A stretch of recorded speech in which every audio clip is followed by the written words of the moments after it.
আলাইকুম সুপ্রিয় শিক্ষার্থীরা, কি অবস্থা সবার, কেমন আছো? আশা করি তোমরা ভালো আছো। ওকে, আমার কথা শোনা যাচ্ছে কিনা ভাইয়েরা আমাকে একটু জানাবা, এবং সাউন্ডটা ক্লিয়ার কিনা আমাকে সেটাও একটু জানাও। আশা করি সবকিছু ঠিকঠাক ভাবে শুনতে পাচ্ছ এবং দেখতে পাচ্ছ। সব ক্লিয়ার আছে কিনা একটুখানি ছোট্ট করে আমাকে জানিয়ে দাও। তো এর আগের ক্লাসে আমরা গন্তব্য কাবুল করেছি, আজকের ক্লাসে আমরা আবার আমাদের গন্তব্য কাবুল থেকে আলোচনা স্টার্ট করবো, এবং ছোট্ট একটা কবিতা আছে, আমরা এই কবিতাটাও আজকের ক্লাস হচ্ছে পড়বো ইনশাল্লাহ। ঠিক আছে? ওকে, ঠিক আছে, সাউন্ড ক্লিয়ার আছে। ভেরি গুড, তাহলে আমরা আস্তে ধীরে চলে যাবো আমাদের আজকের ক্লাসে। Very good option. ঠিক আছে,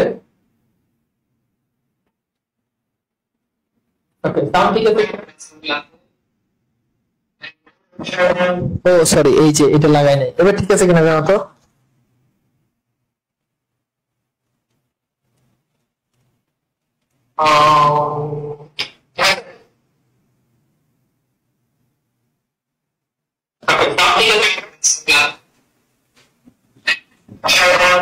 সরি, এই যে এটা লাগাই নাই, এবার ঠিক আছে কিনা জানো তো? আচ্ছা, বয়স হয়ে গেছে, বুঝা যাইতেছে।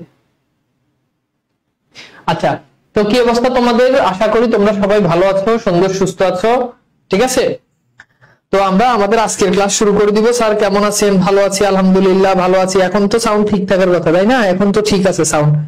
তো গত ক্লাসে আমরা যেই পর্যন্ত আলোচনা করেছি, আজকে আমরা তার ঠিক পর থেকে আলোচনা করব। হ্যাঁ, আচ্ছা, জি স্যার ক্লিয়ার। ওকে, সাউন্ড এখন তো ঠিক আছে, তাই না?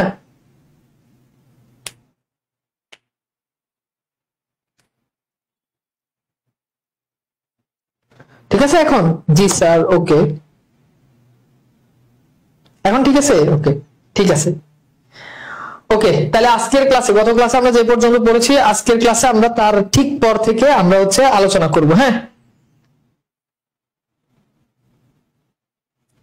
তো গত ক্লাসে আমরা যেই পর্যন্ত পড়েছি, আমি যদি একটুখানি যদি দেখি যে গত ক্লাসে আমরা কোন পর্যন্ত পড়ছিলাম, আজকে তার ঠিক পর থেকে আমাদের আলোচনাটা ইনশাআল্লাহ আমরা স্টার্ট করব। ঠিক আছে? আচ্ছা, ওই যে ফুল চন্দন পড়ুক একটু পর্যন্ত পড়ছি, ফুল চন্দন পড়ুক একটু পর্যন্ত আমরা পড়েছি। ওকে, তো এখন আমরা আজকের ক্লাসে ঠিক এর পর থেকে যতটুকু পর্যন্ত আলোচনা করেছে তার ঠিক পর থেকে আমরা হচ্ছে আলোচনা করব।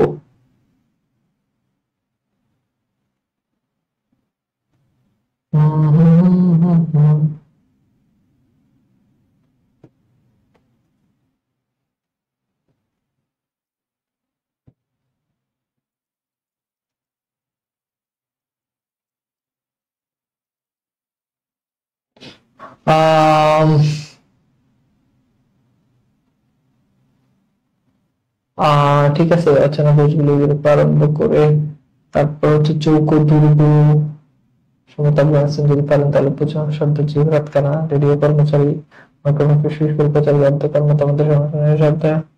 আমরা কটুক পর্যন্ত পড়ছি, নিজেই ভুলে গেছি, বুঝছো? ফাইবার পাঁচ কিলোমিটার মধ্যে পাকিস্তান আফগানিস্তানে চলাচল, ইটের টুকরা কিছু আপনার মুখে ফুল চন্দন পড়ুক একটু পর্যন্ত পড়ছি, তাই না? আচ্ছা, এতটুকু পর্যন্ত পড়েছি, আমাকে একটু জানাও। এতটুকু পর্যন্ত সম্ভবত পড়েছিলাম গত ক্লাসে আমরা। তো আজকে তার ঠিক পর থেকে আমরা আমাদের আলোচনাটা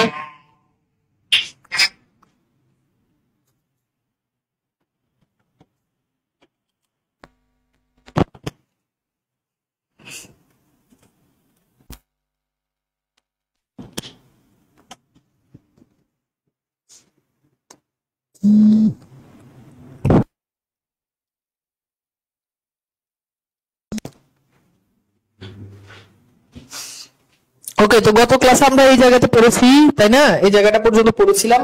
আজকের ক্লাসে আমরা তার ঠিক পর থেকে ইনশাআল্লাহ আমাদের ক্লাস শুরু করব। তো আমি কি স্টার্ট করতে পারি কিনা আমাকে একটু জানাও, আমরা আজকের ক্লাসটা স্টার্ট করি। ঠিক আছে, জি স্যার। ওকে, জি স্যার, জি স্যার, এখন ঠিক আছে। ওকে,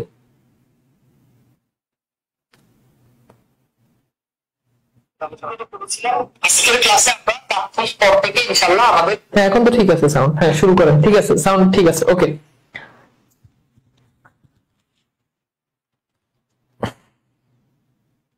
স্যার আপনি কি উলিপুরে আসবেন? জি আসবো।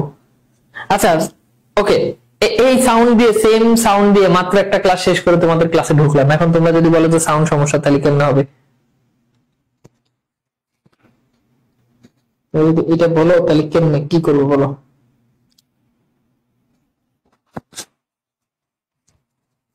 হ্যাঁ ওকে, আমিন পর্যন্ত আমরা পড়েছিলাম, হ্যাঁ একটু পর্যন্ত। আজকে আমরা এরপর থেকে আমাদের আজকের আলোচনাটা শুরু হবে। তো এরপর আমরা দেখি যে আমরা দেখতে পাই তারপরে যেটা আমরা দেখবো একটু পরে, সেটা হলো গিয়ে যে আমাদের খাইবার পাস। হ্যাঁ, তো বলছে খাইবার পাস, খাইবার পাস তো বুঝতে পারতেছো যে আফগানিস্তান এবং পাকিস্তানের যে সংযোগ স্থল, অর্থাৎ দুই দেশের যে সংযোগ স্থল, এইটাকে বলা হয়, এটা হচ্ছে খাইবার পাস। দুই দেশের যে সংযোগ স্থল, হ্যাঁ, সেটাকে বলা হয় কি, সেটা হচ্ছে খাইবার পাস। ওকে, খাইবার পাস, খাইবার পাস তো দুঃখে সুখে পেরুলুম এবং মনে মনে আশা করলুম এইবার গরম কমবে। অর্থাৎ এইবার লেখক মনে মনে চিন্তা করতেছেন যে এইবার যেহেতু খাইবার পাসটা পার হয়েছি, তার মানে এইবার কি হবে, আস্তে আস্তে এবার ইয়েটা কমবে, অর্থাৎ গরমটা এবার আস্তে আস্তে কমবে।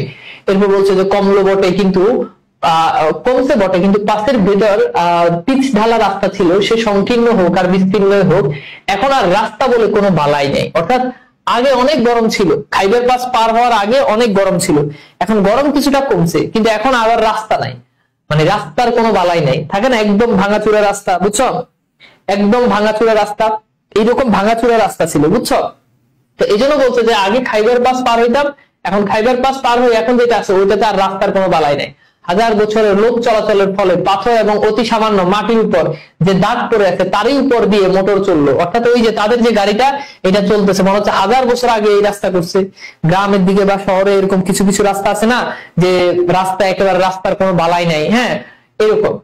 তো বলছে যে এই দাগের উপর দিয়ে পণ্যবাহী যেতে আসতে কোনো অসুবিধা হয় না, কিন্তু মোটর আরোহীর পক্ষে যে কতদূর পীড়াদায়ক, এই পীড়াদায়ক মানে কি, কষ্টকর, পীড়াদায়ক হতে হয় তার খানিকটা তুলনা বীরভূম, বাঁকুড়া, ডাঙ্গা ও খোয়াইয়ের রাত্রিকালে গরুর গাড়ি চলার সঙ্গে যদি সে গাড়ি 20 মাইল বেগে চলে, হ্যাঁ, ভিতরে খড়ের পুরো তোষক না থাকলে তা ছোট বড় নুড়ি দিয়ে ভাঙা খোয়াই খেয়ে ফেলা হয়। এখানে লেখক একটা পশ্চিমবঙ্গের একটা অঞ্চলের কথা বলছে, যে পশ্চিমবঙ্গের বীরভূমে সেখানে যে ভাঙাচুরা রাস্তা, সেই ভাঙাচুরা রাস্তার প্রসঙ্গ এখানে টেনেছে।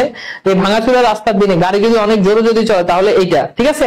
ওকে, এরপর বলছে যে সঙ্গে যদি সে গাড়ি 20 মাইল বেগে চলে, অর্থাৎ ওই গাড়িটা যদি 20 মাইল বেগে চলে, ভেতরে খড়ের পুরো তোষক না থাকে, অর্থাৎ ভেতরে গরুর গাড়ির ভিতরে তোষক থাকে, তো এই তোষকটা যদি না থাকে তাহলে দেখা যায় রাস্তার ঝাঁকানিতে, এই ঝাঁকড়া ঝাঁকড়িতে কি হয়, অবস্থা একেবারে খারাপ হয়ে যায়। তো এখানে সেইটার কথাই বলছে, বুঝতে পারছো, এখানে সেই কথাটাই এখানে বলছে।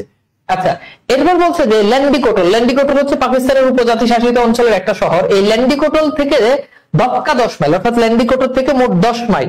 আচ্ছা, যদি সাউন্ডে যদি প্রবলেম হয় তাহলে আমি ক্লাস অফ করে দিই, মানে সাউন্ডে প্রবলেম থাকলে তার ক্লাস নেওয়া যাবে না। এখন দুইটা জিনিস, একটা হচ্ছে আমি সেম সাউন্ড দিয়ে আরেকটা ব্যাচে পড়াইছি, এখন তোমাদের যদি কানে এত সমস্যা লাগে তাহলে আমার ক্লাস অফ করে দিতে হবে। এখন তোমরা এই ডিসিশন নাও যে ক্লাস আমি নিব নাকি অফ করে দিব। অফ করে দিব,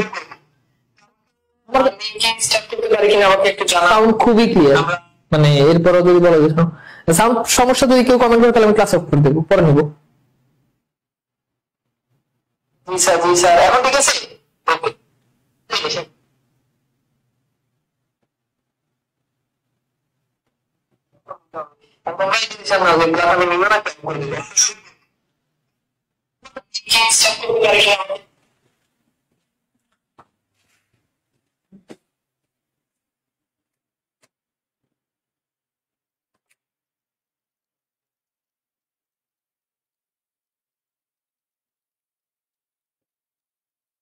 hello hello hello hello,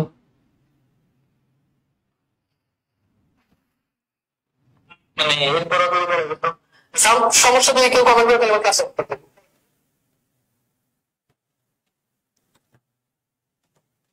sound তো ঠিকই আছে, আবার আরেকজন বলে সাউন্ড বেশি খারাপ, মানে বুঝি না কিছু। সব ওকে আছে, আমি কি ক্লাস নিব, মানে বলতে হবে তো যে আমি তো ক্লাসের ভিতরে আমি তো সাউন্ড ঠিক করতে পারবো না, হয় আমার ক্লাস অফ দিতে হবে, নাহলে কিছু একটা করতে হবে। আমার কাছে সবই ঠিক আছে, আমি তো শুনছি, মানে তোমরাই যে খালি অনলাইনে ক্লাস করো এটা না, তোমার থেকে তো এগুলো নিয়ে আমি বেশি অ্যানালাইসিস করি। তো সাউন্ড ঠিক আছে। ওকে, তাহলে চলো আমরা শুরু করে দিই। আর কেউ যদি বলে যে সাউন্ডের সমস্যা, আমি কিন্তু শুরু করতেছি, এবার কেউ যদি বলে যে সাউন্ডের সমস্যা, তাকে কিন্তু ব্যান করে দেবো, কারণ তোমরা সবাই বলছো শুরু করার জন্য।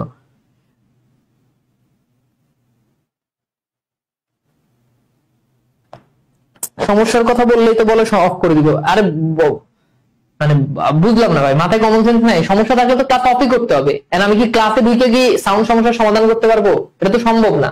তো ক্লাসটা অফই করতে হবে, এটাই তো সলিউশন।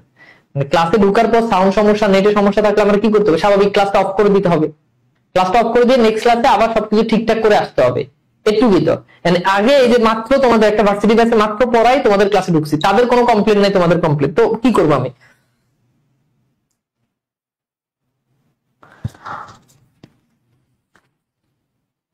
ঠিক আছে, ওকে ওকে, তাহলে চলো এরপর থেকে আমরা আবার আলোচনা শুরু করি। তো এরপর বলছে, সেই মরুপ্রান্তের দক্কা দুর্গ অত্যন্ত অবান্তর বলে মনে হলো। মাটি আর খড় মিশে পিটে পিটে উঁচু দেওয়াল গড়ে তোলা হয়েছে। আশেপাশে রঙের সঙ্গে রং মিলিয়ে ফ্যাকাশে ময়লা, ঘিনঘিনে হলদে রং। দেওয়ালের উপর দিকে সারিগর্ত। দুর্গের লোক এতই তারই ভিতরে দিয়ে বন্দুকের নল গলিয়ে নিরাপদ বাইরে শত্রুকে গুলি করতে পারে। দূর থেকে সেই কালো কালো গর্ত দেখে মনে হচ্ছে যেন অন্ধের উপরে চোখ শূন্য কোটর। অর্থাৎ খুব বড় বড় ওই রাস্তাটার কথা বলতেছে, যে রাস্তাটা খুবই খারাপ এবং এতটাই খারাপ, রাস্তা এতটাই খারাপ যে বিশাল বড় বড় গর্ত দেখা যাচ্ছে। কিন্তু দুর্গের সামনে এসে বাদিকে তাকিয়ে দেখে চোখ জুড়িয়ে গেল। ওই যে দুর্গটা আছে, ওই দুর্গটা থেকে বাদিকে যখন তারা তাকালো, বাদিকে তাকিয়ে লেখকের চোখ জুড়ে গেল। তাকিয়ে তারপর হচ্ছে কি, লেখকের চোখ জুড়ে গেল। আচ্ছা, তো লেখকের চোখ জুড়ে গেলে কি দেখে, যে ছল ছল করে কাবুল নদীর বাঁক দিয়ে এক পাশ দিয়ে চলে গিয়েছে ডান দিকে এক ফালি সবুজ আঁচল লুটিয়ে পড়েছে। অর্থাৎ বলতেছে যে ডান দিকে যখন ওই দুর্গটা আছে, ওই দুর্গে যখন বাদিকে যখন তাকালো, তখন লেখক প্রথমবারের মতো যেটা দেখলো সেটা হচ্ছে যে কাবুল নদী লেখকের চোখে পড়লো। এই কাবুল নদী দেখে লেখক অবাক হয়ে গেল। তারপর বললো যে কাবুলি বললেন, চলুন দুর্গের ভেতরে। কাবুলি কি বলছে? কাবুলি বলছে চলুন দুর্গের ভেতরে যাই, পাসপোর্ট দেখাতে হবে। অর্থাৎ কাবুলে ঢুকার সময় আগে তাদেরকে পাসপোর্ট দেখাতে হয়। তখন ওই যে কাবুলি লোকটা লেখকের সাথে ছিল, সেই কাবুলি লোকটা বলল যে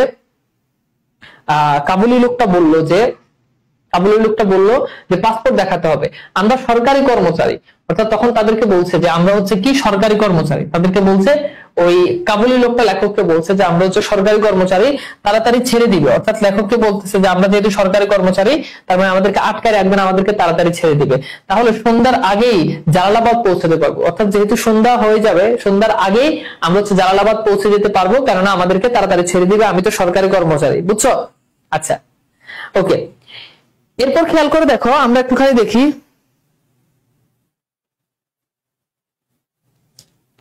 বুঝলাম না, ক্লাস অফ করবেন, সাউন্ড কম। আচ্ছা, তাহলে আমি আজকে অফ করে দিই নাকি?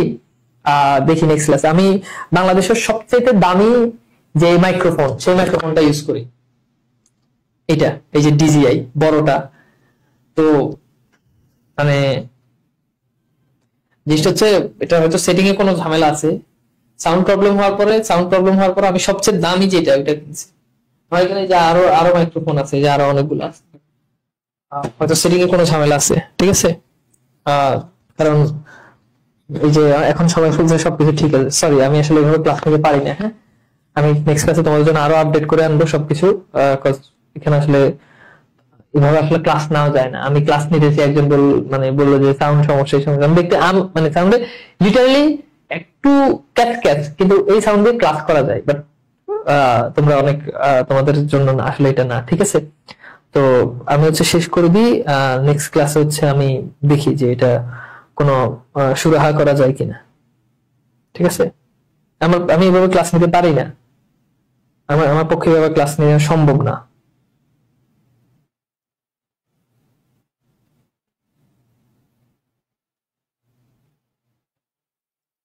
ক্লাস নেন সব, আবার এখন বলছে ক্লাস নেন, সবকিছু ঠিক আছে।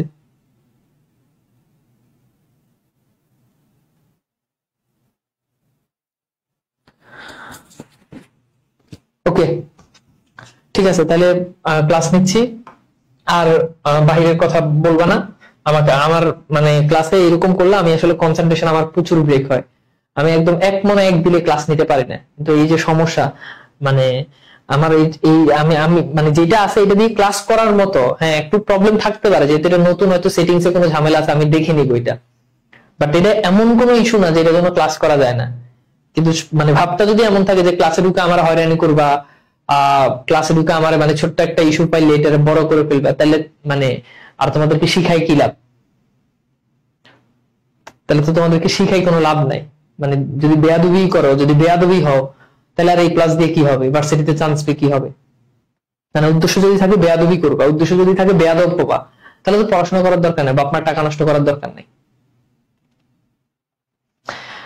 আচ্ছা, এরপর আসলে তো আমরা এখানে যেটা দেখলাম সেটা হচ্ছে যে লেখকের হচ্ছে চোখ জুড়িয়ে গেল যখন হচ্ছে মানে ছলছল করে লেখক হচ্ছে কাবুল নদীর যে বাঘ, সেই বাঘটা দেখলো, অর্থাৎ কাবুল নদীর বাঘ বলতে নদী এরকম দেখবা বেঁকে যায় অনেক সময়, এই বাঘ দেখার পর তো লেখকের সাথে যে কাবুলের যে লোক ছিল, ওই কাবুলি মানে বাংলাদেশি যারা ওদেরকে বলে বাঙালি, কাবুলের যারা তাদেরকে বলা হয় কাবুলি, বুঝছো? তো এই কাবুলি যারা যে ছিল, সেই কাবুলি সে বললো যে আমি তো সরকারি কর্মকর্তা, তো আমাকে তাড়াতাড়ি ছেড়ে দিবি। এরপর হচ্ছে দুর্গের অফিসার আমাকে বিদেশি দেখে প্রচুর খাতির যত্ন করলেন, অর্থাৎ লেখক তো মানে লেখক তো কাবুলের মানুষ না, এই জন্য লেখক বললো যে লেখককে অনেক খাতির করলো। ধক্কার মতো জায়গা, বরফের কল থাকার কথা নয়, কিন্তু যে শরবত খেলুম তার জন্য ঠান্ডা জল কুজোতে, কুজো মানে হচ্ছে জল রাখে যেই পাত্র, অনেক সময় দেখবা যে মাটির কলসে জল রাখে, ওগুলোকে বলা হয় কুজো, কুজোতে কি করে তৈরি করা সম্ভব তা বুঝতে পারলাম না। আফগানিস্তানের অফিসার যদি কবি হতে পারতেন তবে তার পক্ষে তীর হয়ে ভবিষ্যৎবাণী করাও কিছুমাত্র বিচিত্র নয়। তিনবার চাকা ফাটলো, অর্থাৎ যেতে যেতে মোট 3বার লেখকদের কি হয়েছে, লেখক যে গাড়ি করে গেছে প্রচন্ড গরম থাকার কারণে কি হয়েছে, প্রচন্ড গরম থাকার কারণে কি হয়েছে যে চাকাটা হচ্ছে ফেটে গেছে, প্রচন্ড ইয়ে থাকার কারণে চাকা ফেটে গেছে। এরপর হচ্ছে ইঞ্জিন শর্টবাজির উপর ঘোষা করে, মানে ইঞ্জিনটা ওই যে লেখকের সাথে যে শর্টবাজি ছিল, লেখক একটু রসিকতা করে বলতেছে যে ইঞ্জিনটা শর্টবাজির সাথে গোসা, গোসা মানে হচ্ছে রাগ করে 2বার গুম হলেন, চাকা সরালো হেদি মেনন, তারপর হচ্ছে তদাকর করলেন, তদারকি আর কি করলেন শর্টবাজি। জালালাবাদ পৌঁছাবার কয়েক মাইল আগেই শর্টবাজি কোমর বন্ধ অথবা নিবন্ধ কিংবা বেল্ট যাই বলুন, অর্থাৎ কোমর বন্ধ বেন যাই বলুন সব ছিঁড়ে দুটুকরো হলো। তখন খবর পেলুম সর্দারজি ও রাতকানা, অর্থাৎ লেখকের সাথে যে সর্দারজিটা আছে সেই সর্দারজি কি ছিল, রাতকানা ছিল। রেডিও কর্মচারী আমার কানটাকে মাইক্রোফোন ভেবে ফিসফিস করে প্রচার করে দিল, আদ্যকার মতো আমাদের অনুষ্ঠান এখানেই সমাপ্ত হলো, কাল সকাল 7টায় আমরা আবার উপস্থিত হব। অর্থাৎ রেডিওতে যেভাবে বলা আজকের মতো এখানে, আদ্যকার মতো এখানে আমাদের অনুষ্ঠান শেষ হলো। তো ওই যে লেখকের সাথে যে ছিল, যে রেডিও কর্মচারী যে ছিল, সে লেখকের কানে কানে বলছে যে আমাদের গাড়ি বা আমাদের জার্নি, আমাদের ভ্রমণ আজকের মতো এখানেই শেষ, আমাদের ভ্রমণ যেহেতু এখানেই শেষ, তাহলে আমরা মানে এটা লেখকের কানে কানে লেখক হচ্ছে বলে দিছে। আচ্ছা, এরপর খেয়াল করো, 8 মাইলটা দূরে আফগান সরাই, অর্থাৎ এখান থেকে মোট 8 মাইল দূরে, অর্থাৎ লেখকের গাড়ি যেখানে থামাইছে ওখান থেকে 8 মাইল দূরে আফগান সরাই। সরাই মানে হচ্ছে বিশ্রাম নেওয়া হয়। আগের কাল দিনে এরকম সরাইখানা ছিল, যদি এখনকার সরাইখানা নাই। তো এখনকার সরাইখানা না থাকার পেছনে কারণ কি? হ্যাঁ, আদ্যকার মানে হচ্ছে আজকের মতো, আদ্যকার মতো মানে হচ্ছে আজকের মতো, ঠিক আছে। আর ধক্কা বলতে সাধারণত বোঝায় বিশাল বড় যে মানে তোমার তাবু তাবু বা দুর্গ টাইপের, যেটাকে বলে। বাহিরের কমেন্ট করিও না, হ্যাঁ, যেটা বুঝাচ্ছি এগুলো বুঝো, প্রত্যেকটা লাইন এখানে বুঝার আছে। আচ্ছা, এরপর খেয়াল করে দেখো যে 8 মাইল দূরে আফগান সরাইখানা, অর্থাৎ লেখকদের গাড়ি যেখানে থামছে ওইখান থেকে আরো 8 মাইল দূরে যে বিশ্রামখানা আছে সেটা। বেতারের সাহেব ও আমি আস্তে আস্তে সেদিকে চললুম, অর্থাৎ বেতারের যে লোক ছিল, সাহেব বলতে সাহেব, এবং লেখক আস্তে আস্তে সেই সরাইখানার দিকে যাচ্ছে যেখানে বিশ্রাম নিতে হয়, কারণ তাদের গাড়ি ছাড়বে আগামীকাল। আচ্ছা, এরপর বলছে এগিয়ে চললুম, বাদ বাকি আর সকালে হই হুল্লো করে গাড়ি ঠেলে নিয়ে চললো। সর্দারজি তন্নি করে বললেন, মানে তন্নি মানে একটু ইয়ে করে বললেন আর কি, একটু ভাব নিয়ে, একটু ঝুঁকি, মানে একটু ঘুমের ভাব, তন্ন মানে একেবারে খুব গভীর মনোযোগ নিয়ে বললেন, একটু পা চালিয়ে সন্ধ্যা হয়ে গেলে সরাই দরজা বন্ধ হয়ে যায়, মানে একটু অন্য স্বরে, ভিন্ন স্বরে কথা বললে সেটাকে বলে আর কি তন্নি স্বর। তো এই স্বরে বললেন যে পা চালিয়ে যাওয়ার জন্য যদি সন্ধ্যা হয়ে যায় তাহলে সেই সরাইখানা বা বিশ্রামখানা যেটা আছে, সেই সরাইখানা বা বিশ্রামখানার দরজা কি হবে, বন্ধ হয়ে যাবে। এরপর বলছে সরাই তো নয়, ভীষণ দুশ্মনের মতো দাঁড়িয়ে এক চৌকো দুর্গ, অর্থাৎ বিশাল বড় দুর্গ বলতে সাধারণত বিশাল বড় বিল্ডিং কে বোঝায়। তো বলছে এইটা, এটা তো সরাইখানা না, বিশাল বড় একটা, মানে লেখকরা যে সরাইখানা বিশ্রাম নেবে, বিশাল বড় এক দুর্গ। কর্ম অন্তে, কর্ম অন্তে মানে অন্ত মানে শেষে, অর্থাৎ কাজের শেষে। কর্ম অন্তে মানে কি, কাজের শেষে নিবৃত্ত পান্থশালাতে বলতে আমাদের চোখে যে স্নিগ্ধতার ছবি ফুটে উঠে এর সঙ্গে তার কোনো সংস্রব নাই।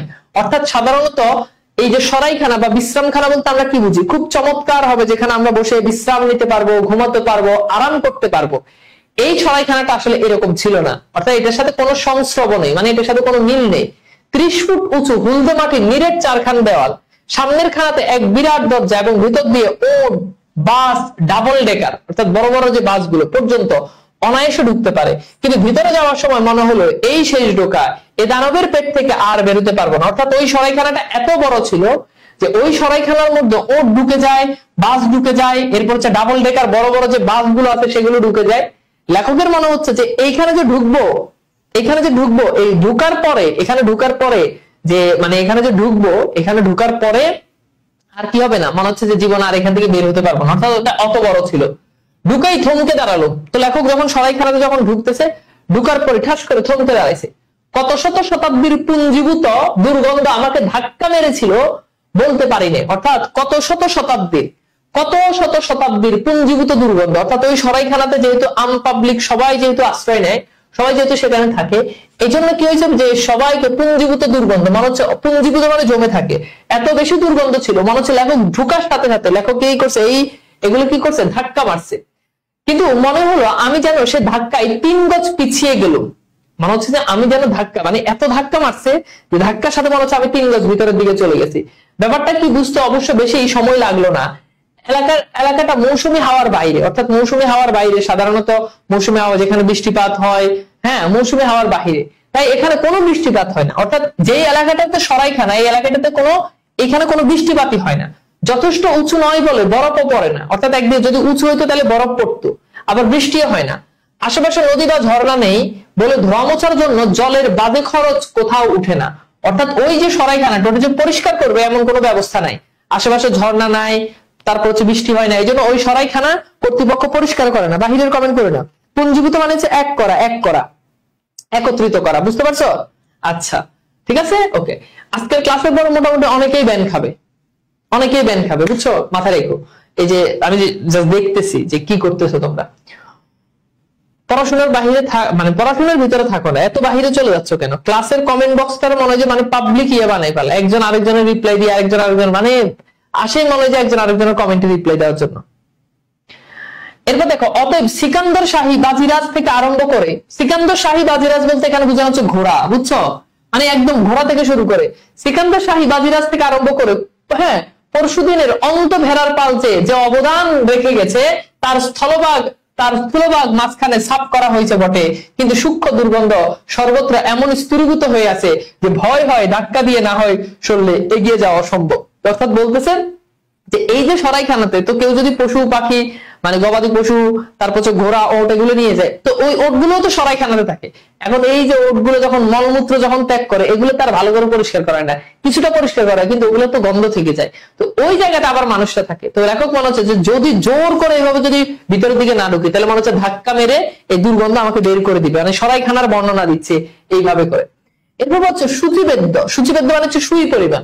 একটা সুইকে যদি কোথাও যদি ঢুকাও, তাহলে এই যে যেই ফাঁকা জায়গাটা হবে এটা কি তুমি দেখতে পারো না, এটাকে বলছে সূচিবেদ্য। অন্ধকার দেখেছি, এই প্রথম সূচিবদ্ধ দুর্গন্ধ দেখলো, অর্থাৎ সূচিবেদ্য অন্ধকার দেখছে, যে চুল পরিমাণ আলো নাই এমন অন্ধকার দেখছে, এই প্রথম সূচিবেদ্য দুর্গন্ধ দেখলাম, যেখানে চুল পরিমাণ কোনো গন্ধ ছাড়া আর কোনো কিচ্ছু নাই। বুঝতে পারছো? আমি কি বুঝাইতে পারছি? একটু পর্যন্ত কি ক্লিয়ার? আচ্ছা, এরপর খেয়াল করো, ভোরবেলা ঘুম ভাঙলো আজান শুনে। অর্থাৎ লেখক এবার ওইখানে কোন রকম থাকলো ওই সরাইখানাতে, এবার লেখকের আজান হলো, লেখক ঘুম ভাঙলো, আজান পড়ালেন এক বুখারা। এই বুখারাকে খেয়াল করে দেখো, বুখারা হচ্ছে উজবেকিস্তানের 5ম বৃহৎ শহর, অর্থাৎ উজবেকিস্তানের একটা শহর, সেখানে এক লোক, তাকে লেখক বললো বুখারা। এই বুখারা শহরের এক লোক সে নামাজ পড়াইছে, হ্যাঁ, এক তুস্তিন সদাগর উৎকৃষ্ট আরবি উচ্চারণ শুনে বিস্ময় মানলুম যে তুর্কিস্তান এত ভালো উচ্চারণ টিকে রইল কি করে। অর্থাৎ ওই লোক এত সুন্দর করে তেলাওয়াত করছে কোরআন। স্তরীভূত মানে হচ্ছে স্তরে স্তরে, মানে স্তরে স্তরে ইয়ে হওয়া, বুঝছো? স্তরীভূত মানে হচ্ছে কি স্তরে স্তরে রাখা। হ্যাঁ, এরপর খেয়াল করে দেখো, বেতারওয়ালাকে জিজ্ঞেস করতে তিনি বললেন আপনি নিজে জিজ্ঞেস করুন। অর্থাৎ ওই বেতারওয়ালাকে লেখক বলছে আচ্ছা এই লোকটা একটু জিজ্ঞেস করেন। যে কিভাবে এই লোক এত ভালো আরবি উচ্চারণ করে। তখন বেতারওয়ালা তাকে বলছে আপনি বলুন। আমি বললাম কিছু যদি মনে না করেন আমি এই সংকোচ। তিনি আশ্চর্য হলেন যে বুঝতে পারলো খাস প্রাচ্য দেশে অচেনা অজানা লোককে যে কোনো প্রশ্ন জিজ্ঞেস করতে বাধা নেই। অর্থাৎ লেখক তার সাথে খুব ফর্মালিটি দেখায়, তাকে খুব ফর্মালিটি দেখায়, বলছে আচ্ছা আপনাকে কি একটা প্রশ্ন করতে পারি, আপনি এত ভালো উচ্চারণ কিভাবে শিখছেন। ওই লোক খুব অবাক হয়ে গেছে, আল্লাহ এই প্রশ্ন করবে, আবার আমার কাছে অনুমতি নিতেছে। ওকে, আচ্ছা পরে জানলাম তার সম্বন্ধে কৌতূহল দেখানো সে বরঞ্চ খুশি হয়। হ্যাঁ, তারপর বলছে মোটরে বসে তারই দেখে তুলে নিয়ে আগের রাতের অভিজ্ঞতা জমা খরচ নিতে লাগলো। চোখ বন্ধ অবস্থায় ঠান্ডা হাওয়ায় প্রথম পরশ পেল, খুলে দেখি সামনে সবুজ উপত্যকায়, রাস্তার দুদিকে ফসল ক্ষেত। অর্থাৎ এবার যখন লেখক যখন খুলছে তখন লেখক চোখ খুলে দেখে যে সুন্দর চারদিকে সবুজ উপত্যকা। উপত্যকা হচ্ছে এরকম অনেকটা তোমার পাহাড়ের মতো, আর নিচে দিয়ে আবার তোমার সবুজ মাঠের মতো এরকম। রাস্তার দুদিকে ফসল ক্ষেত। সর্দারজি পরিচয় করিয়ে দিলেন, বললেন জালালাবাদ। এবার লেখক এসে পৌঁছেছে কোথায়? জালালাবাদ এসে পৌঁছেছে। জালালাবাদ কি? আফগানিস্তানের একটা শহর, অনেক সুন্দর চমৎকার শহর। হ্যাঁ, তখনই দুদিকে সবুজ আর লোকজনের ঘর বাড়ি। সামান্য একটি নদী ক্ষুদ্র সুযোগ পেলে কি মহান সবুজের লীলা খেলা দেখতে পারে জালালাবাদের, তার অতি মধুর তসবির। এমনকি যে দু চারটে পাঠান রাস্তা দিয়ে যাচ্ছিল তাদের চেহারাও যেন সীমান্তের পাঠানদের চেয়ে মোলায়েম। মোলায়েম মানে একটু সফট, নরম, নাদুস নুদুস। এবার খেয়াল করে দেখো, খুব ভালো করে খেয়াল করে দেখো এখানে কি বলছে, খেয়াল করো কি বলছে। লেখক বলছে যে সীমান্তে যে পাঠানদেরকে দেখছে এদের চেহারা একটু রুক্ষ টাইপের, আর এই যে জালালাবাদে যে পাঠানদেরকে দেখতেছে এদের চেহারা খুব মোলায়েম। এখন এটা কিন্তু পরিবেশের উপর কিন্তু চেহারা এটা কিন্তু ডিপেন্ড করে। তুমি একটা ভালো জায়গায় থাকলে তোমাকে দেখতে অনেক নাদুস নুদুস লাগবে, আর যেখানে তুমি কুত্তার মতো সারাদিন খাটো, ওই খাটা জায়গায় বা তুমুল রোদের মধ্যে তুমি সারাদিন কাজ করো বা সারাদিন তোমাকে রোদের মধ্যে থাকা লাগে, তাহলে তোমার চেহারার যে সফটনেস এটা আস্তে আস্তে কমে যাবে। এটা বলছে যে পাঠান দুই ধরনের পাঠান। সীমান্তের পাঠানরা একরকম, কারণ সীমান্তে অনেক বেশি রোদ, তীব্র রোদ, গরম। আর জালালাবাদ যেহেতু শান্তশিষ্ট, অনেক প্রাকৃতিক সৌন্দর্য, এই জন্য জালালাবাদের যারা পাঠান আছে তারা দেখতে খুব চমৎকার, দেখতে খুব মোলায়েম। লক্ষ্য করলাম যে পাঠান শহরে গিয়ে সেখানকার মেয়েদের বেপর্দা নিন্দা করে, তারাই বৌদি খেতে কাজ করছে অন্য দেশের মেয়েদের মতো। অর্থাৎ পাঠানদের মেয়েরা পর্দা মানে তারা যে পর্দার নিন্দা করে, অর্থাৎ মেয়েদের বেপর্দা, মেয়েরা বেপর্দা হওয়া যাবে না। জালালাবাদে এসে লেখক দেখলেন যে পাঠানদের মেয়েরা এখানে রাস্তায় কাজ করে। বুঝছো? জমা খরচ মানে হচ্ছে জমা করা, খরচ করা, এটা আর কি। ঠিক আছে, জালালাবাদে তার অতি মধুর তসবির, অর্থাৎ সেটার একটা নির্যাস দেখতে পেল। মুখ তুলে বাসের দিকে তাকাতে তার আপত্তি নেই। বেতার কর্তাকে জিজ্ঞেস করতে তিনি গম্ভীরভাবে বললেন, আমার যতদূর জানা কোন দেশের গরিব মেয়েই পর্দা মানে না। অর্থাৎ গরিবরা তো পেটের দায় বাহিরে বের হতে হয়, কাজে গরিব মেয়েরা পর্দা মানে না, অন্তত আপন গায়ে মানে না। শহরে গিয়ে মধ্যবিত্তের অনুকরণে কখনো পর্দা মেনে ভদ্রলোক হবার চেষ্টা করে। ওকে, কখনো কাজকর্মের অসুবিধা হয় বলে গায়ের রেওয়াজি বজায় রাখে। আমি জিজ্ঞেস করলো আরবের বেদুইন মেয়েরা? এরপর লেখক বলছে আচ্ছা আরবের বেদুইন মেয়েরা যারা, তারাও কি পর্দা করে না? এরপর বলছে, তিনি বললেন আমি ইরাকে তাদের বিনা পর্দায় ছাগল চড়াতে দেখছি। অর্থাৎ আরবের বেদুইন মেয়েদেরকেও লেখককে সে বলতেছে যে আমি আরবে গিয়ে দেখছি এরকম। ইরাকে গিয়ে গাড়ি সদর রাস্তা ছেড়ে জালালাবাদ শহরে ঢুকলো। কাবুলিরা সব বাসের পেট থেকে বেরিয়ে 1 মিনিটের ভেতর অন্তর্ধান মানে পালালো। অর্থাৎ জালালাবাদে যখনই গাড়ি থামলো কাবুলের যারা আছে এরা সবাই এবার পালাই গেল। কেউ একবার জিজ্ঞেস পর্যন্ত করলো না বাস ফের ছাড়বে কখন। অর্থাৎ বাসওয়ালাকে তো জিজ্ঞেস করতে হবে যে মামা ছাড়বেন কখন। তো বাস যখন থামে তখন আমরা কি করি, বাইরে জিজ্ঞেস করি, না জানা থাকলে আচ্ছা কতক্ষণ থামবে। হ্যাঁ, তো কতক্ষণ থামবেন খেয়ে তুলে মানে হচ্ছে খুব দ্রুত গতিতে আর কি। তো বললো যে মানে ফের বাস যখন ছাড়বে তখন বললো যে কতক্ষণ গাড়ি ছাড়বে। এই কথা কেউ জিজ্ঞেস না করে বাস থেকে সবাই নেমে গেল জালালাবাদে।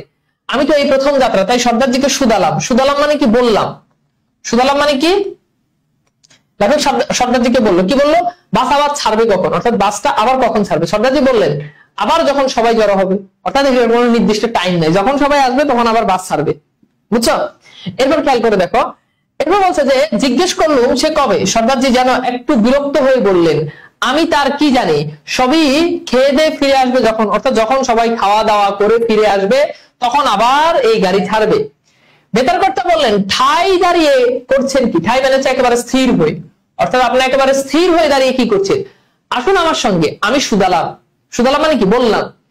হ্যাঁ, তারপর কি বললো যে আর সব গেল কোথায়, ফিরবেই বা কখন। অর্থাৎ লেখক তাদেরকে নিয়ে চিন্তিত যে বাসে করে এত মানুষ আসলাম, এই মানুষগুলো কই করলো।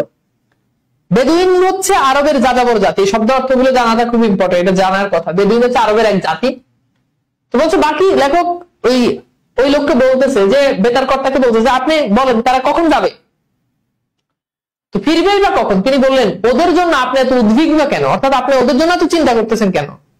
হ্যাঁ, আপনি তো ওদের মাল জানের জিম্মাদার না। জিম্মাদার মানে হচ্ছে যিনি জামিনদার। আপনি তো তাদের মাল তারপর হচ্ছে তাদের জান, এটা জামিনদার না। আপনি তাদেরকে নিয়ে এত কেন টেনশন করতেছেন? আমি বললাম তা তো নয়, কিন্তু যেরকম ভাবে হুট করে সবাই নিরুদ্দেশ হলো, তাতে মনে হলো না যে ওরা শীঘ্রই ফিরবে। আজ সন্ধ্যা, তাহলে কাবুল পৌঁছাবো কি করে? অর্থাৎ লেখক চিন্তা করতেছে আজ সন্ধ্যার ভিতরে কাবুল পৌঁছাবে, কিন্তু ওই লোকগুলো যেভাবে গেছে, লেখকের হাবভাব দেখে মনে হয়েছে যে এরা তাড়াতাড়ি আর ফিরবে না। বেতার কর্তা বললেন সে আশা শিখেই তুলে রাখুন। সে আশা শিখে বলতে বোঝানো উপরে, সে আশাটা অ্যাকচুয়ালি শিখেই হচ্ছে কি, গ্রাম অঞ্চলে দেখবে পাটি দিয়ে, রশি দিয়ে এক ধরনের শিকা বানায়, ওইটার উপরে পাতিল রাখে। তোমরা হয়তো এগুলো না দেখার কথা। পাতিল রাখে এই কারণে বিড়াল যাতে খাইতে না পারে, বিড়াল যাতে মানে খাবার যাতে খাই ফেলতে না পারে। এখানে শিখে মানে বুঝাচ্ছে ওটা উপরে, মানে আপনি যে চিন্তা করতেছেন যে আপনি সন্ধ্যার ভিতরে কাবুল পৌঁছাবেন, এটা আপনি এই চিন্তা বাদ দেন। এদের তো কাবুল পৌঁছাবার কোনো তাড়া নেই। বাস যখন ছিল না তখন তারা কাবুল পৌঁছাতো 15 দিনে। অর্থাৎ তাদের এখন এই যে খুব চিল করে তারা যাচ্ছে, হয়তো 4-5 দিন লাগতেছে কাবুল যেতে, কিন্তু তারা খুব চিল। কেননা আগে যখন বাস ছিল না তখন তাদের লাগতো 15 দিন। হ্যাঁ, এখন 4 দিন লাগলেও তার আপত্তি নেই। জালালাবাদে পৌঁছালে এখানে সকলে কাকা মামা শালা কেউ না কেউ আছে, তাদের তত্ত্বশালা মানে হচ্ছে কি, খোঁজ খবর করবে, খাবে দাবে, তারপর ফিরবে। অর্থাৎ কাবুল যাওয়ার সময় জালালাবাদে সবাই থামে, এখানে সবার আত্মীয় স্বজন থাকে, সবাই দেখা সাক্ষাৎ করে আস্তে ধীরে আসে, বুঝছো? আচ্ছা, এরপর খেয়াল করো, মোটর ছাড়লো অনেক বেলায়, কাজেই বেলাবেলি মানে হচ্ছে সন্ধ্যা নামার আগে। বেলাবেলি মানে কি, সন্ধ্যা নামার আগে কাবুল পৌঁছাবার আর কোনো ভরসাই রইল না। পেশোয়ার থেকে জালালাবাদ 100 মাইল। এই যে এই জায়গাগুলো থেকে পরীক্ষাতে প্রশ্ন আসে যে পেশোয়ার থেকে জালালাবাদ কতটুকু, পেশোয়ার থেকে জালালাবাদ হচ্ছে কতটুকু বলতো, 100 মাইল। জালালাবাদ থেকে কাবুল আরো 100 মাইল। তার মানে খেয়াল করো, জালালাবাদ থেকে আবার যখন কাবুলে যাবেন তখন এটা আরো 100 মাইল। হ্যাঁ, শাস্ত্রে কি লেখে, সকালে পেশোয়ার থেকে সন্ধ্যায় জালালাবাদ পৌঁছাবে। অর্থাৎ নিয়মে বলা হয়, দেখবা অনেক সময় মানে গাড়িতে গেলে গাড়ি বলে যে হ্যাঁ 1 ঘন্টায় আমরা গিয়ে অমুক বগুড়াতে গিয়ে নামবো, তারপর আরো 2 ঘন্টা পর রংপুরে নামবো। দেখা গেল জ্যামের ঠেলায় ওই যে বলে ওইটা খালি বলার মধ্যেই থাকে, আর কিছু না। তো এই জন্য লেখক এখানে একটু রসিকতা করে বলতেছে, কি বলতেছে, শাস্ত্র বলে। এটা কি বলে, এটা শাস্ত্র বলে। পরদিন ভোরবেলা জালালাবাদ ছেড়ে সন্ধ্যায় কাবুল। যখনই বোঝা উচিত ছিল যে শাস্ত্র মানে অল্প লোক, অর্থাৎ অল্প লোকই শাস্ত্র মানে, যে তাড়াতাড়ি করে আসবে, ইয়ে করবে না, এগুলো কেউ করে না। পরে জানলাম একমাত্র মেল বাস ছাড়া আর কোন শাস্ত্র নির্দিষ্ট বেগে চলে না। মেল বাস হচ্ছে যে সকল ট্রেন, মালবাহী ট্রেন, এগুলো মানুষ উঠে না। তো মালবাহী ট্রেনটা 8টা ট্রেন 8টাই ছাড়া, কারণ এগুলো তো মানুষ উঠার কোনো কাজ নাই, জাস্ট টাইমে ছেড়ে দেয়, জাস্ট টাইমে পৌঁছে যায়। এটা ছাড়া আর কিছু আইন মানে না। সন্ধ্যা কাটলো নলার পারে, নার্গিস বনের এক পাশে, চিনার মর্মের মাঝখানে, সূর্যাস্তের শেষ আবাটুকু চিনার পল্লব একটা স্থান, সেখান থেকে মুছে যাওয়ার পর ডাক বাংলোর খানসামা আহার নিয়ে গেল, খেয়ে সেখানেই চারপাই আনিয়ে শুয়ে পড়লাম। শেষ রাতে ঘুম ভাঙলো অপূর্ব মধুর। এবার যখন রাত একদম শেষ রাত, মানে ফজর হবে এমন, তখন লেখকের কানে আসলো অপূর্ব মধুর মাঝখানে হঠাৎ শুনি নিতান্ত কানের পাশে জলের কুলকুল শব্দ, অর্থাৎ পানি পড়ার, ঝর্ণা থেকে পানি পড়ার যে শব্দ, এমন শব্দ শুনতেছে। আর আমার সর্বদেহ জড়িয়ে নাক মুখ চাপিয়ে কোন অজানা সৌরভ সুন্দরীর মধুর নিঃশ্বাস, অর্থাৎ পুরো গাড়ির ভিতরে তখন কি হয়ে গেছে, একটা সুগন্ধি চলে আসছে, মনে হচ্ছে যে কোন সুন্দরী নারী নিঃশ্বাস নিচ্ছে। শেষ রাতে নৌকা যখন ভিল ছেড়ে নদীতে নামে, তখন যেমন নদীর কুলকুল শব্দে ঘুম ভেঙে যায়। জানালার পাশে শিউলি গাছ থাকলে শরতের অতি ভোরে যেরকম তন্দ্রা টুটে যায়, টুট মানে হচ্ছে ভাঙা, ওই যে গান আছে না, টুটা হুয়া, গান আছে না এমন আর। তো টুট মানে হচ্ছে ভাঙা। তো যেরকম মানে শরতের অতি ভোরে যেমন ঘুম ভেঙে যায়, এখানে তাই হলো। কিন্তু দুয়ে মিলে গিয়ে এই সঙ্গীতে বহুবার শুনেছি, কিন্তু তার সঙ্গে এহেন সৌরভ ভাগ, অর্থাৎ ভালোবাসার গন্ধ জীবনে কখনো পাই নাই।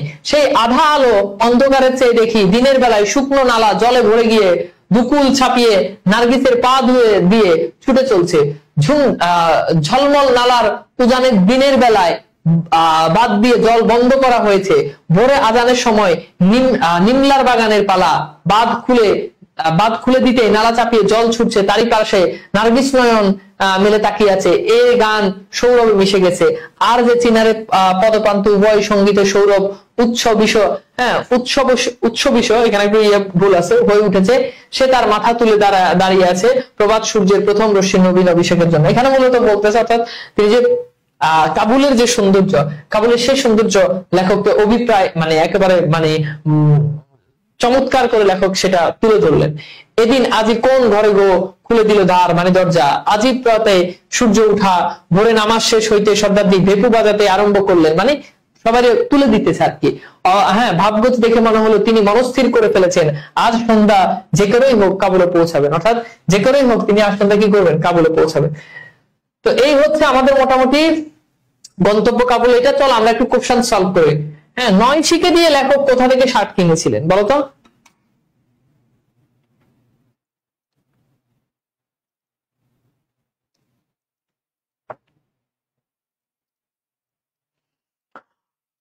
ওকে, দ্রুত সলভ করো।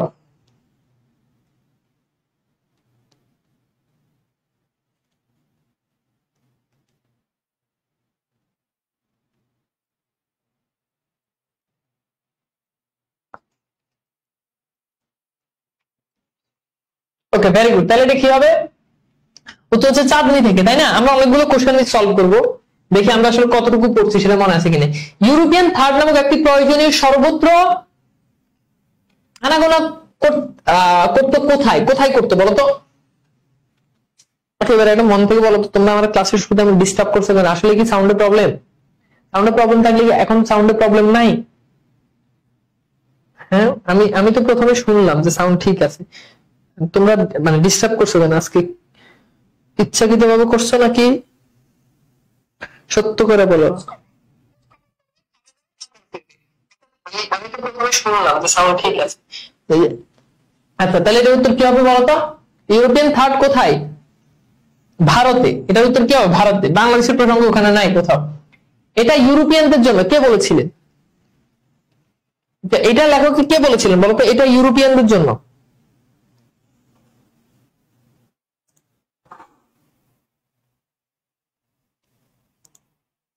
এটা ইউরোপিয়ানদের জন্য, এটা কে বলছে?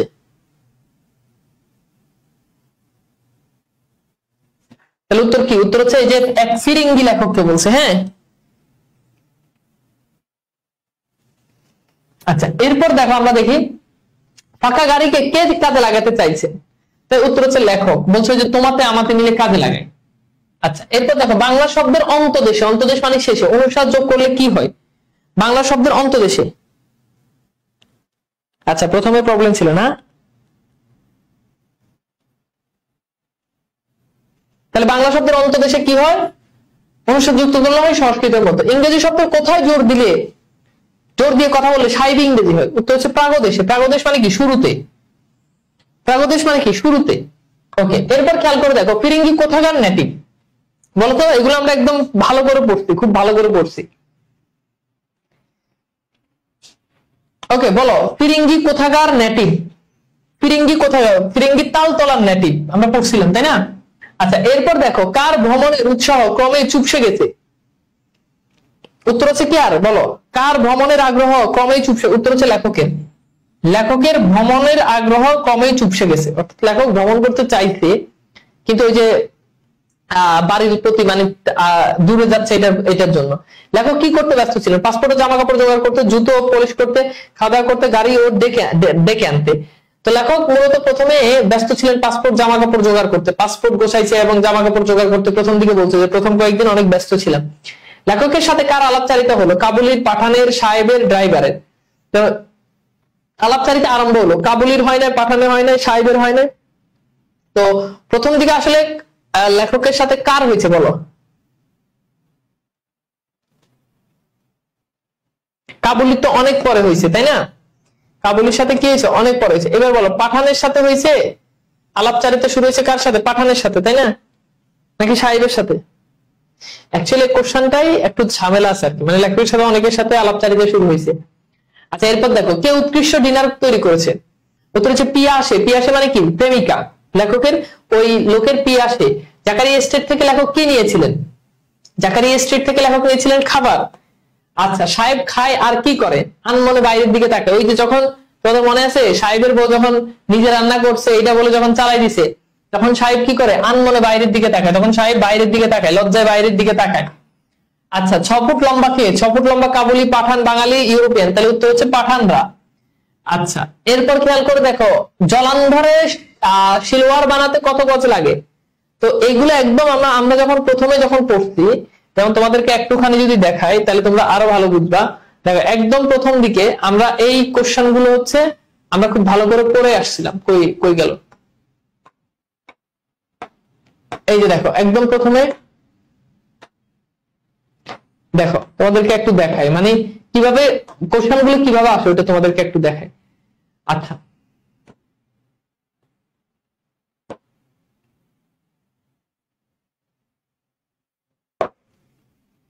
এই যে দেখো দেখো, এই যে দিল্লিতে 3.5, দেখছো? এই যে দিল্লিতে 3.5, আর জলান্ধারে হচ্ছে কি 4.5।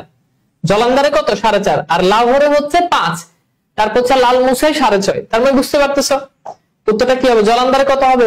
4.5 হবে। এরকম পরীক্ষাতে কিন্তু কোশ্চেন আসে। অর্থাৎ তুমি যদি একদম ডিটেলস যদি না পড়ো তাহলে কিন্তু ধরা খাবা, বুঝছো? ডিটেলস না পড়লে কি হবে? ধরা খেয়ে যাবা কনফার্ম। আচ্ছা, তাহলে এগুলো আমরা বললাম। এরপর খেয়াল করে দেখো, 300 দিনার সাহেব খায় আর কি করে? জলান্ধারে কত? 4.5, তাই না? তার 4.5 গজ। উত্তর হচ্ছে কি? এই যে ডি। ওকে, এরপর খেয়াল করে দেখো, বুড়ো বয়সে কে মাঝে মধ্যে বায়োস্কোপ দেখে? সর্দারজি, লেখক, বেতার কর্মী, কাবুলি। কে দেখে বলো তো? আমরা পড়ছি যে সর্দারজি বলছে যে আমার নাতিগতির মতি মতলব বোঝার জন্য আমি কি করি? এখনো বায়োস্কোপ দেখি। কত বছর পুরনো গল্পে এক মেম সাহেব? 200 বছর, 300 বছর, 400 বছর, এগুলো সব পড়লে পারবা। হ্যাঁ, দিনের বেলা পেশোয়ার কাদের দখলে? দুইটা, একটা হচ্ছে ইংরেজদের দখলে থাকে, আর একটা হচ্ছে কাদের দখলে থাকে? হ্যাঁ, আরেকটা হচ্ছে তোমার ইয়েদের দখলে থাকে, ফিরিঙ্গিদের দখলে, ইংরেজদের দখলে, এই ভারতীয়দের দখলে। এটা একটু ঝামেলা আছে এই কোশ্চেনটাতে। আচ্ছা, রাতে পেশোয়ার কাদের? তো এগুলো সবই দেখবা পারবা। কে উত্তম উর্দু বলেন? শেখ সর্দারজি, শেখ আহমেদ আলী। শেখ আহমেদ আলী উত্তম উর্দু বলেন। তারপর হচ্ছে পাঠানদের অভ্যর্থনা কেমন? এটা বলে, এটা তোমাদেরকে পড়াইছি, এই কোশ্চেনটা আসতে পারে। পাঠানদের অভ্যর্থনা সম্পর্কে, মানে রিসিভ করা সম্পর্কে, অতিথি পরায়ণতা সম্পর্কে লেখক কি বলছে?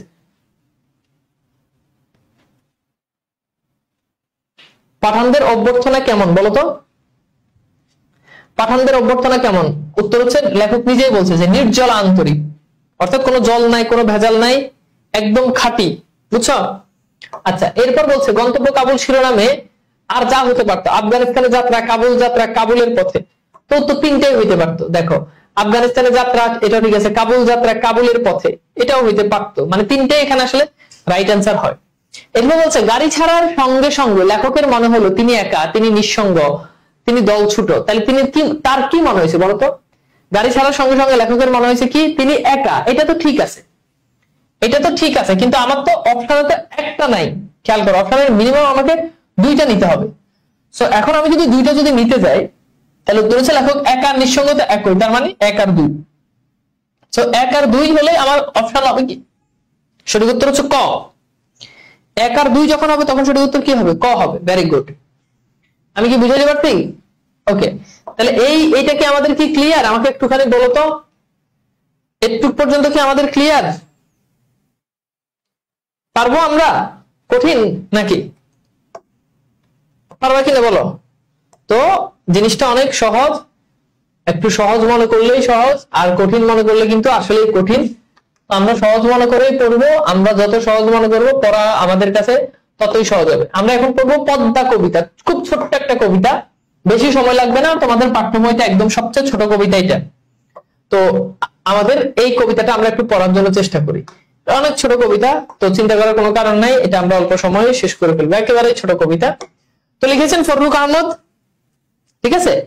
ফররুখ আহমদ হচ্ছে, তিনি হচ্ছে মাগুরা জেলাতে জন্মগ্রহণ করেন। এখানে অনেকগুলো জিনিস দেওয়া আছে যেগুলো আমাদের জন্য গুরুত্বপূর্ণ। তার কাব্যগ্রন্থ হচ্ছে সিরাজুম মুনিরা, 7 সাগরের মাঝি। এই 7 সাগরের মাঝি খুবই বিখ্যাত কাব্যগ্রন্থ, এটা ডেফিনেটলি তোমরা সবাই জানো। এই 7 সাগরের মাঝি হয়তো অনেকে নাম শুনো নাই বা নাম শোনার কথা, এটা পড়বা। আর তার সনেট সংকলন হচ্ছে মহত্বের কবিতা। তার একটা কাব্যনাট্য, সেটার নাম হচ্ছে নওফেল ও হাতেন। আর তার কাহিনী কাব্যের ভিতরে রয়েছে হাতেন তাই, এটা হচ্ছে তার কাহিনী কাব্য। হাতেন তাই কি? হাতেন তাই হচ্ছে তার কাহিনী কাব্য। এছাড়া তিনি আরো অনেক সাহিত্য লিখেছেন। এরপর আসি আমরা লিখি এখানে অনেকগুলো লেখকের যে সাহিত্যকর্মগুলো, এগুলো একটু আমাদেরকে ভালো করে পড়তে হবে। তো জন্মসালটা আমরা যদি একটু যদি দেখি, এই যে 1918 তিনি জন্মগ্রহণ করেন, তাহলে ডেফিনেটলি এই প্রশ্নের উত্তর কি হবে বলতো? 1918 হবে।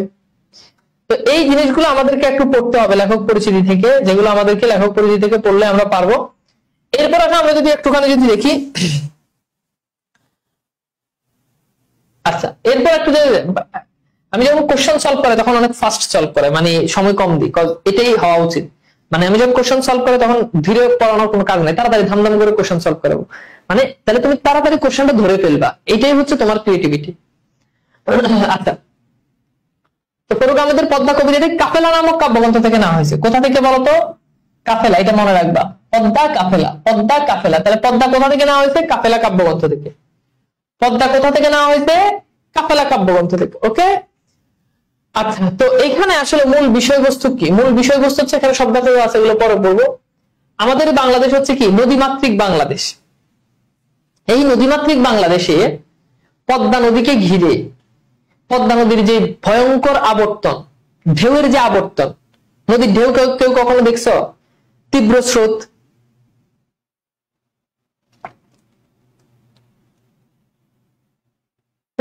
আজকে কবিতাটা ছোট কবিতা, ওই জন্য শেষ করে দিব, সমস্যা নেই।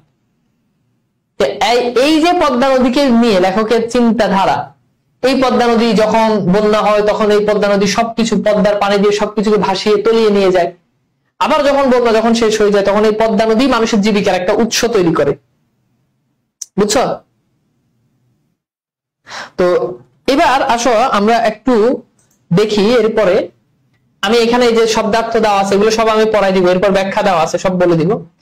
অনেক ঘূর্ণিতে ঘুরে পেয়ে ঢের সমুদ্রের স্বাদ, অর্থাৎ লেখক বলছে অনেক ঘূর্ণি। ঘূর্ণি মানে বুঝো, সমুদ্রে যে ঘূর্ণিঝড় হয় মানে খারাপ সময় আর কি, সমুদ্রের যে খারাপ সময়, এই অনেক সমুদ্রে অনেক খারাপ সময়ের মধ্যে হ্যাঁ ঘুরে লেখক সমুদ্রের স্বাদ পেয়েছেন। অর্থাৎ সমুদ্রে ঘোরার যে স্বাদ, যে মজা বা যে অভিজ্ঞতা লেখক সেটা পেয়েছেন।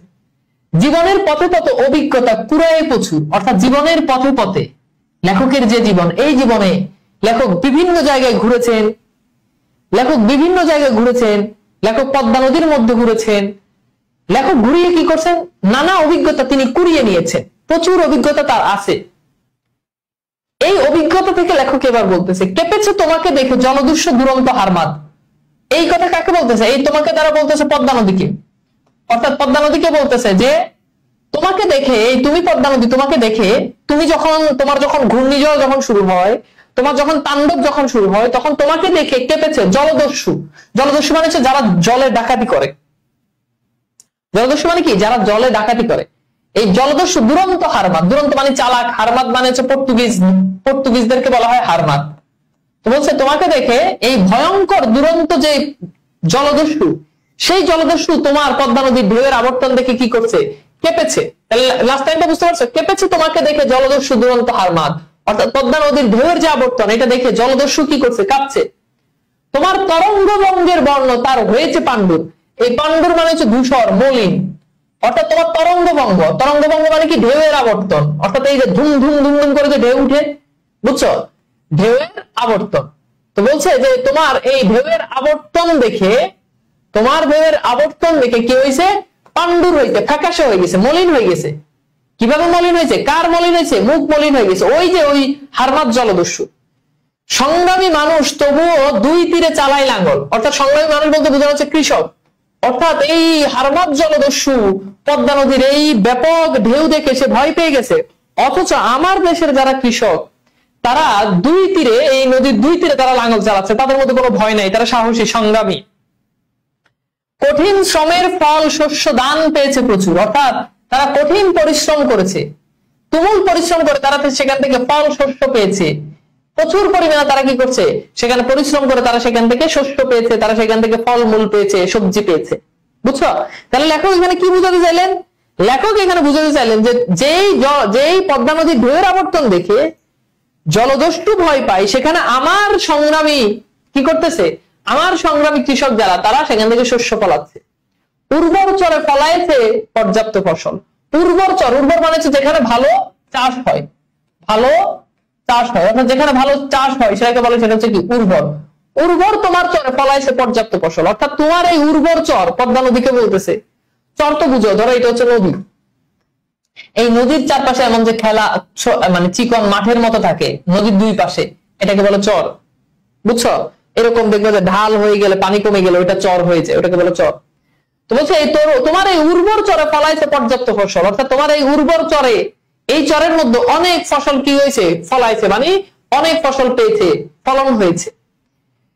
জীবন মৃত্যুর দ্বন্দ্বে নিঃসংশয় নির্ভীক জওয়ান, নির্ভীক মানে হচ্ছে ভয়হীন, ভয়হীন যারা এই ফসলের কাজ যারা করে, যারা এই সারাদিন পদ্মা নদীর তীরে যারা পড়ে থাকে, যারা কি করে সারাদিন পদ্মা নদীর তীরে যারা পড়ে থাকে, তাদেরকে লেখক বলছেন তারা হচ্ছে তাদের জীবন মৃত্যুর নিঃসংশয়, তাদের জীবন এবং মৃত্যু নিয়ে তাদের কোনো ভয় নাই, তাদের কোনো দ্বিধা নাই, কোনো চিন্তা নাই, তারা হচ্ছে নির্ভীক, তাদের কোনো ভয় নাই, তারা হচ্ছে জওয়ান, জওয়ান মানে হচ্ছে শক্তিশালী, তারা কি শক্তিশালী, তারা কি করে না, তারা কখনো ভয় পায় না, মরে যাব, কেটে যাব, হ্যাঁ পড়ে যাব, নদী ভাসিয়ে নিয়ে যাবে, এজন্য তারা ঘরে বসে থাকে না, তারা ফসল ফলাতে থাকে। অর্থাৎ আমার দেশের যারা কৃষক তাদের কথা বলছে। বর্ষায় তোমার স্রোতে গেছে বর্ষায় তোমার স্রোতে গেছে ভেসে ভাগানো সাজানো বাগান, অর্থাৎ এই সাজানো বাগান বলতে বোঝানো হচ্ছে মানুষের ঘর বাড়ি। যখন বর্ষা হয় তখন এই পদ্মা নদীর পানিতে কি হয়, পুরো সব কিছু কি করে তলিয়ে নিয়ে যায়, মানুষের ঘর বাড়ি সব ধ্বংস করে দেয়, বুঝছো? মানুষের ঘর বাড়ি কি করে ধ্বংস করবে। তো এই জন্য বলছে বর্ষায় তোমার স্রোত বেছে বেছে সাজানো সংসার, অসংখ্য জীবন, এমনকি অনেক মানুষও মারা গেছে। আর জীবনের অজস্র সম্ভার, আর জীবনের অজস্র সম্ভার অর্থাৎ বেঁচে থাকার জন্য, জীবনের জন্য মানুষের যে সম্ভার, জীবনের যে উপার্জন, কারো টাকা পয়সা স্বর্ণ গহনা সব কি করছে, নদী ভাষায় নিয়ে গেছে। হে নদী জেগেছে তবু পরিপূর্ণ আহ্বান, অর্থাৎ হে নদীকে আহ্বান করতেছে, তারপরও তোমার মধ্যে পরিপূর্ণ আহ্বান দেখেছে। যত যাই হোক তারপরও তোমাকে ঘিরে অনেক মানুষ চাষাবাদ করতেছে, অনেক মানুষ ফসল ফলাইতেছে, তোমার মধ্যে তারপরে কি আছে, কল্যাণ আছে। মৃত জড়তার বুকে খুলেছে মুক্তির স্বর্ণদ্বার, অর্থাৎ এই নদী যাকে লেখক বলছে মৃত জড়তা অর্থাৎ মৃতপ্রায়, এমন নদীর বুকে কি হয়েছে, কি করেছে, মুক্তির স্বর্ণদ্বার, অর্থাৎ এমন নদীর বুকে মুক্তির স্বর্ণদ্বার খুলে গেছে, যেটা মানুষের জীবিকার একটা সুন্দর মাধ্যম হয়ে গেছে। দেখো একটা নদী ঘিরে কত জেলে যে সে কি করে, নদীতে মাছ ধরে, কৃষক যে সে নদীর চরে কি করে, ফসল ফলায়, বুঝতে পারতেছ? মাঝিতে সে কি করে, নদীর কারণে সে মাঝি পারাপার করে। সেই জন্য বলছে এটা হচ্ছে কি মুক্তির স্বর্ণদ্বার, তোমার সুতীব্র গতি, তোমার সুতীব্র স্রোতদ্বার, তোমার যে নদীর যে স্রোতের যে গতি, সুতীব্র গতি, তোমার এই প্রদীপ্ত স্রোতদ্বার, তোমার এই স্রোতের ধারা, এর মধ্যে কি হয়েছে, কল্যাণ আছে। বুঝতে পারছো? এবার চলো আমরা একটা প্রশ্ন সলভ করি। পদ্মা কবিতায় জীবনের পথপথে কি পুরানো কথা বলা হয়েছে, সলভ করো।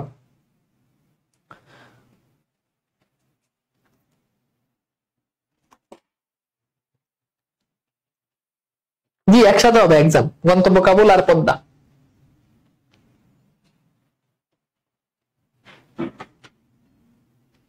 তাহলে বলো তো এটা কি, এটা হচ্ছে অভিজ্ঞতা, তাই না? অভিজ্ঞতা, ওকে। এরপরের প্রশ্ন বলছে পদ্মা কবিতায় ঢের সমুদ্রের স্বাদ বলতে কি বোঝানো হয়েছে, প্রশ্ন সলভ করো প্লিজ। ঢের সমুদ্রের স্বাদ বলতে কি বোঝানো হয়েছে, প্রচুর লবণাক্ততা, প্রচুর অভিজ্ঞতা সঞ্চয়। তাহলে উত্তর হচ্ছে কি, প্রচুর অভিজ্ঞতা সঞ্চয়, অর্থাৎ অপশন হচ্ছে অপশন খ। আচ্ছা এরপর বলছে জলদস্যুর বর্ণ পাণ্ডুর হয়েছে কি দেখে।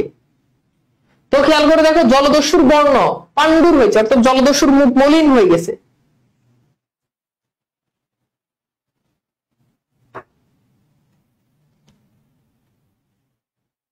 তার উত্তর হচ্ছে কি, পদ্মার তরঙ্গভঙ্গ, এটা দেখে। হ্যাঁ আচ্ছা, পদ্মার দুই তীরে কারা লাঙ্গল চালিয়েছে,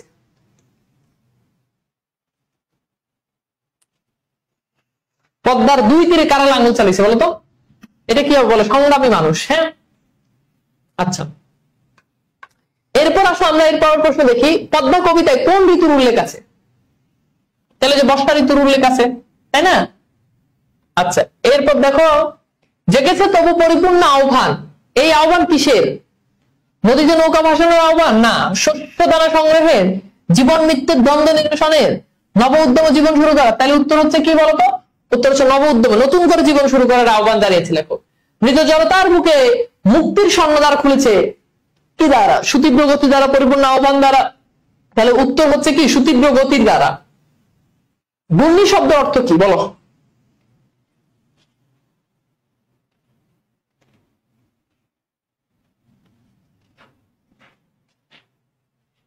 তাহলে ঘূর্ণি শব্দ অর্থ কি বলতো? বুঝতে পারতো জলের আবর্তন।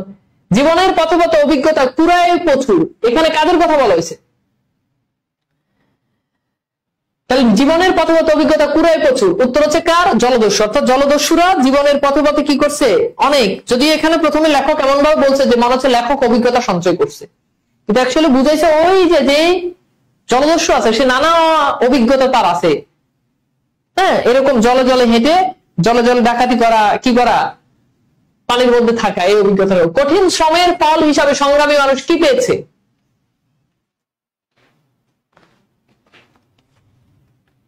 কঠিন শ্রমের ফল হিসাবে সংগ্রামী মানুষ কি পেয়েছে?